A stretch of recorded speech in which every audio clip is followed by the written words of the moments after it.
تا حالا به این فکر کردید که اگر زبان متفاوتی داشتید شیوه تفکر متفاوتی هم خواهید داشت؟ توی یک آزمایش معروف روانشناسا از افراد قبیله هیمبا که در کشور آفریقایی قرار داره خواستن که در یک دایره 12 تایی از مربعای سبز رنگی رو انتخاب کنن که با بقیه فرق داره.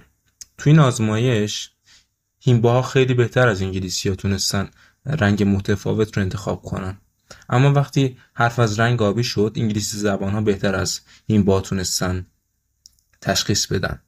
برای بسیاری از رنگ‌ها مثل آبی، بنفش، صورتی هم این مثال در واقع صدق می‌کرد برای هیمباها، یعنی در واقع از انگلیسی زبان‌ها سخت‌تر میتونستن تشخیص بدن.